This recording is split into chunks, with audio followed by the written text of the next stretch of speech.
So, we have our topics of conversation. And we're gonna start with no love story.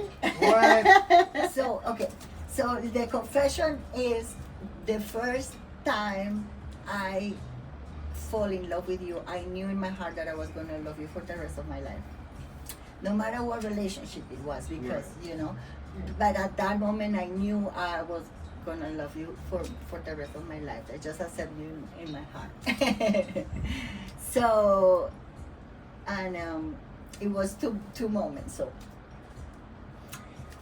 the first confession is when we started to be friends, and we started to talk about divorce because we were getting divorced at the same time. We were just friends, and we were just like brother and sister for months and months, right? So, but at some point I started to like this trainer at Lifetime. And I was kind of like hanging out with him, but nothing, nothing major, but I started to like him, and I told you, like, I started to liking him, and you were like, oh. So I was like, so I was that with everything. but yes, pretty much. Everybody remembers that. So we were working out with Brooke at the time, and I was really, really pushing to work out with you guys because I wanted to work out like with you. I want you to train me. So I was pushing myself kind of in that friendship. And then Brooke ended up going, and then we started to work out more and more. So that's when I started to tell you a little bit more about my personal life and everything, no? So we were working out, and I told you about this guy that I was kind of starting to like. And then I think that weekend or the following weekend, I think this is the first time I go out. Out. Like out. Out. Instead of just going, dinner with Shayda sometimes. Right. And actually every Friday with Shayda we were going to dinner to True Food. But that was it. That's when you got hooked on skinny margaritas. Yes. First alcoholic drink that you got hooked on. Skinny margaritas. Ay, delicious. I still think that. Anyways. So, meeting at my house. See, we were meeting in your house with Shayda and Alicia. But when we were there in your house, you're like, you want to go on the motorcycle? I don't remember. But anyways, see, right? Beginning I say yes, but then I changed my mind. Because I was like, I don't know if I want to hold Brad. So I told you, like, hey, Brad, no, I'm going with Alicia and Shayda. So you're like, okay. So we were there and we have fun and this and that. And Shayda, don't get mad at me, Shayda, but to Shayda. Shayda was like, I think Brad likes you. And I was like, no. And she's like, yeah. I never thought about it that way. But then she put kind of like that idea. And then in the way back, because I had my car in your house because we all together meet over there, right? So I decided to come back with you in the motorcycle. Because your car was there. My car was in your house, yeah. I told you this already, but you were such a gentleman. You were so nice. I told you, like, Brad, remember that I'm a mother. And then I hugged you, but you were just like so, I don't know, you were like a slow, you didn't show off like with a speed or anything like that. You didn't try to be, you were very respectful. It's such a gentleman. So, so I was like, oh, Brad. And the way home, I was like, oh, Brad was such a gentleman. And, and the ride back. It was the first time that it made me think about you, not only as a friend, like it was like some energy there. And again, Shayda kind of put that little seed. She was the first person who actually told me that, because at Lifetime, like, how everybody always say that. But we came back, and anyways, but then I was at lunch and it was very close to that time. And you sit in my table, but like always, you know. And I was eating, and I went to Get a napkin or something. see something. I went, and then when I came back, you were cutting my chicken, like in little pieces. And so my dad used to do that to me, and when I saw that, I was like, oh, I don't know. That was the moment. I was like, I love him.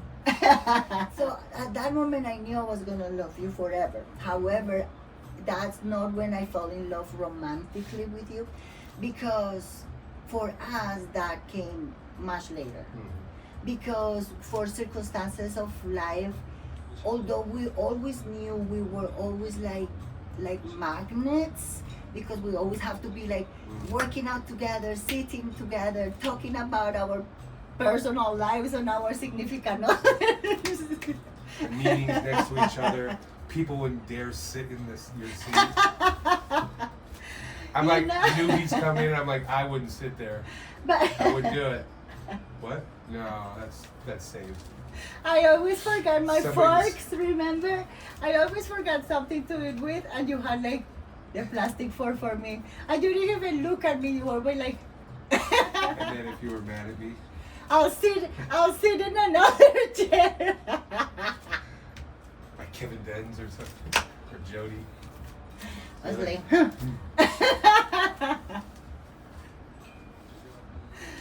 Yeah, but what I'm saying is like for years we were like magnets, but we were never in the right time to actually develop any romantic, because you were with a significant other, I was with a significant other, you know.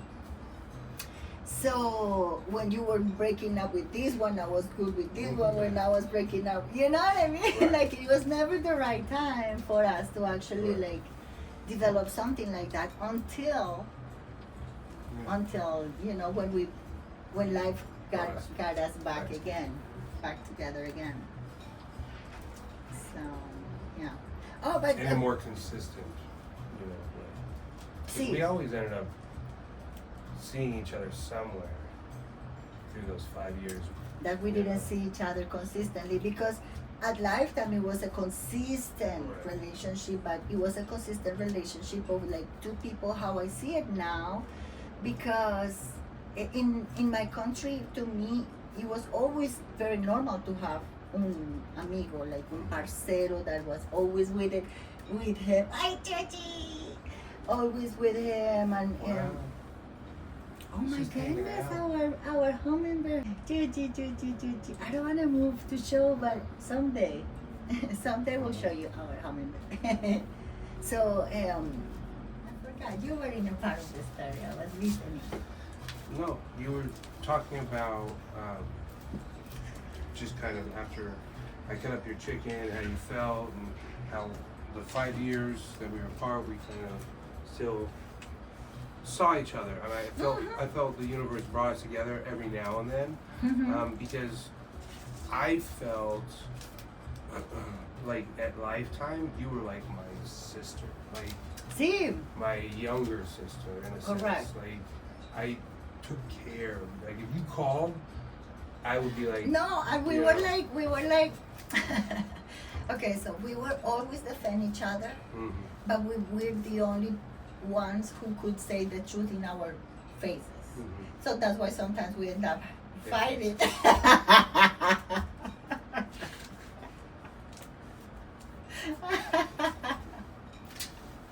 True. So once I put that trust in you, Mhm. because since I got divorced, I realized that you in a way have been the male figure that has always been there for me, no matter what. Even if you weren't in my imagination, you were. Like the time when I text you during COVID, Oh, yeah. that I was just like crying and everything. I didn't know who to call, because usually I don't do that. Right. So for me to get to that point that I need someone to release this pain, Mhm. because it's too much. And Manage the energy that you're going through. See, and it was emotional pain, no? So during COVID, I remember like I didn't see you for maybe 2 years. And I wasn't with my significant other at the time, and my significant other at the time was, supporting me the best he could. But for some reason, there was it was a night when I was just devastated. And it was just like the first time in my life. I had a few times in my life of deep sadness. I have never felt in my life like at the time when this was happening. I was devastated. I needed someone, which is again usually rare because I process my things on my own. But I thought I just need to text, and I don't call. I never call anybody, so I was just like, I'm just gonna text Brad. So and I'm like, Brad. So and I was crying, and I was like telling you this story, and you text me back like muy lindo, no? But in the text that I was doing for you, it was enough because I felt like you were there. So I needed to release somebody. I needed somebody. Yeah. Incredible that the only person that I thought about talking about this thing was Brad. So thank you, Bobby. Yeah, so that's when I knew at that point that I was gonna love you forever, because going through divorce together, it gave me, and now I think today I realized that it gave me God and you, like for sure our connection, it was that I needed that masculine energy, that in a way I felt like if I need a man, there is Brad. See? Yeah. And it was that you were always that person for me. I mean, that's how I knew I had not romantic feelings for you, but that I felt for you as a person, as a soul. Like I felt for you as a person, because I was like everyone gravitated towards you, just your energy and your positivity all the time. Like it was something that I knew was in me, just missing, and that's what I've said about our time together romantically is it's helped bring out the light that you always saw at Lifetime in me, because when we're together it comes out, and when I'm in work mode I hadn't learned how to manage that, See? I considered that weakness, Uh-huh. so I was always that, velvet hammer. See, correct. See, and that because going through divorce and only talking to you about it, very few people knew about it, you and Shayla, and Alicia un poquito. So that's it, but I don't talk much about my personal life with my clients, so you were the only person. And for 9 months I didn't took my ring. I didn't say anything to anybody. I remember that. You were the only one who knew. That.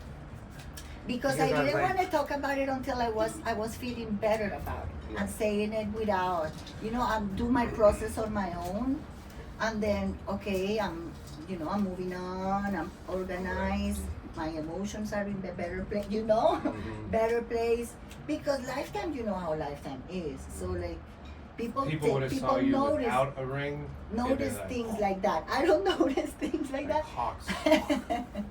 But people notice things like that, especially here, So for 9 months, you were the only person I could even talk about it.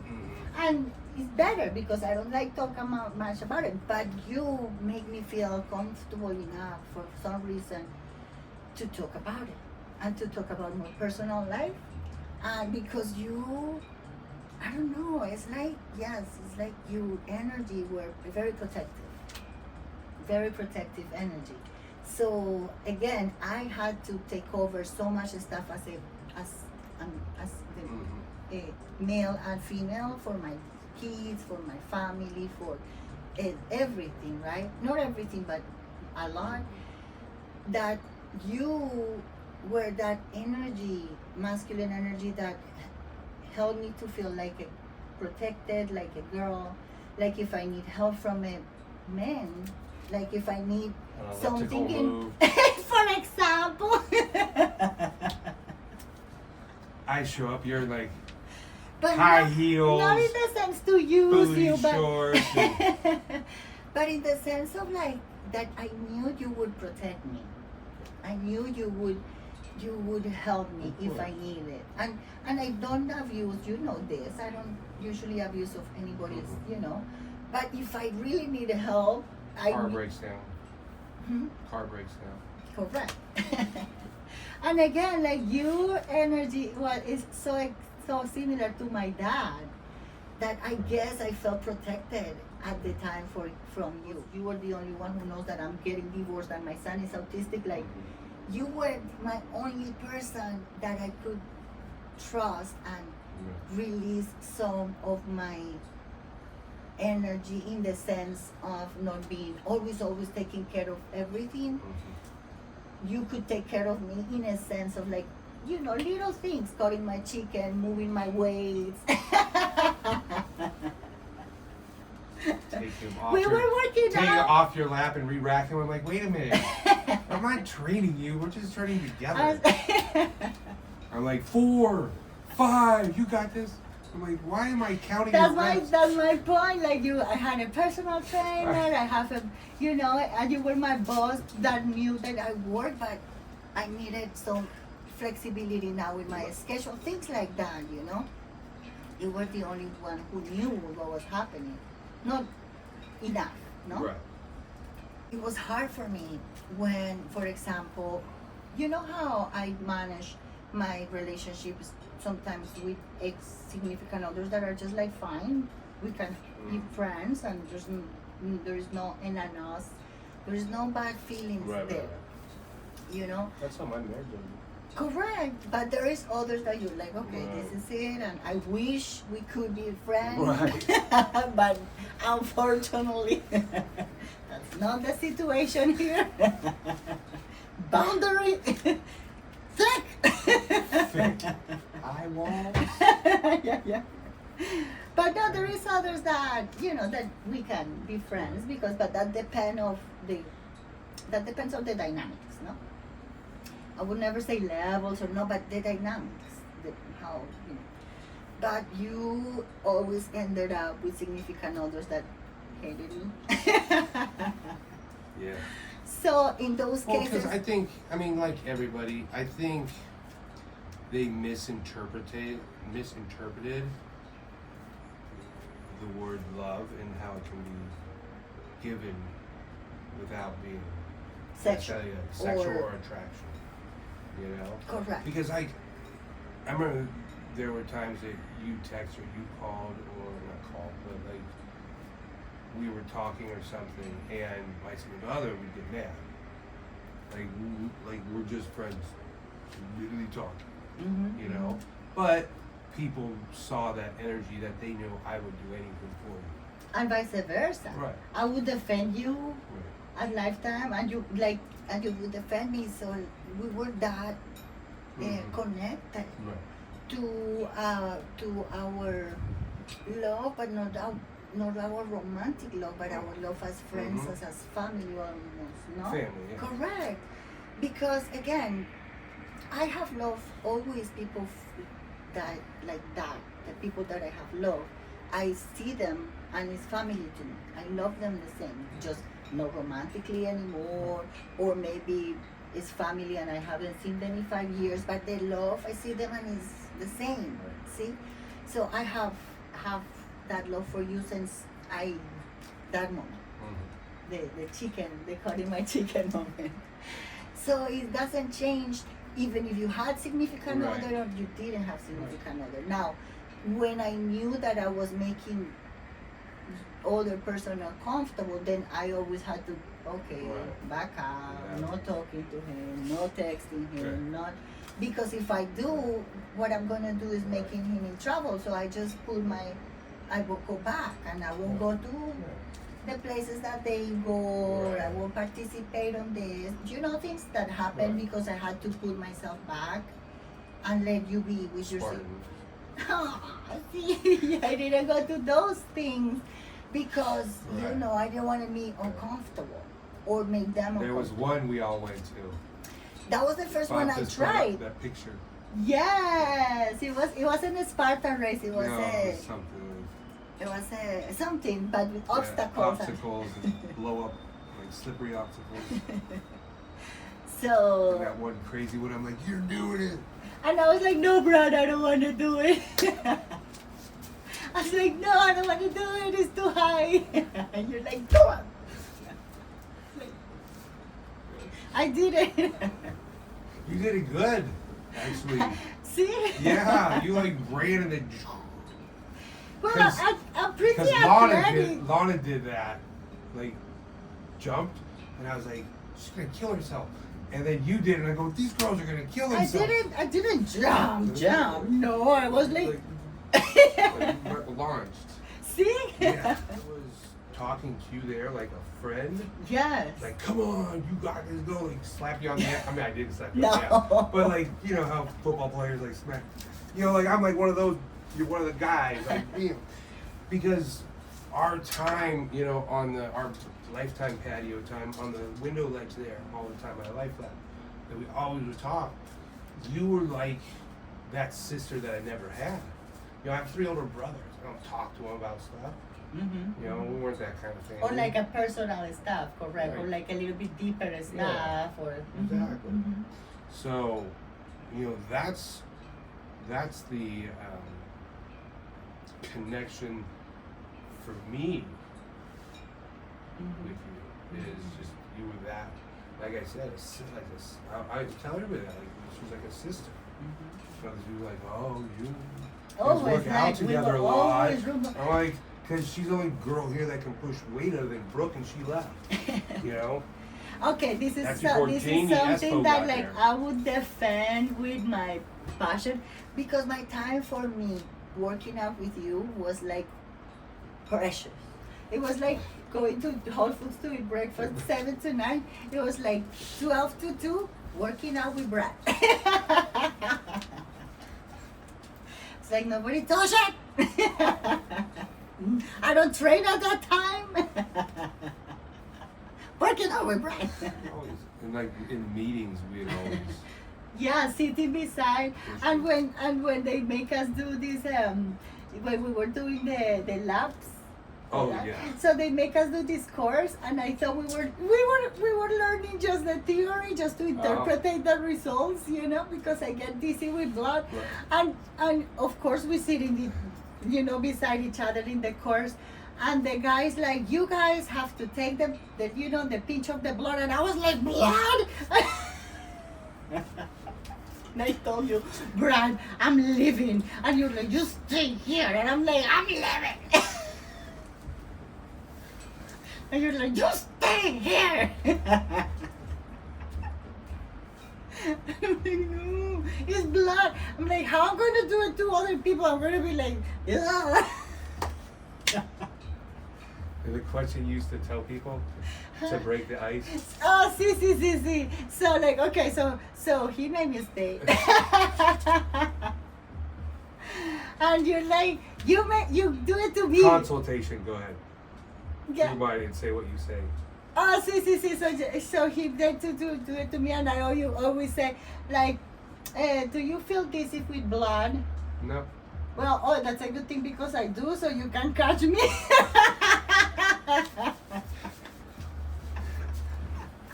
You can catch me.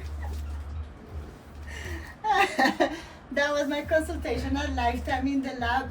You were like. I was like, just kidding, maybe. We'll see. And I was secretly like, breathe.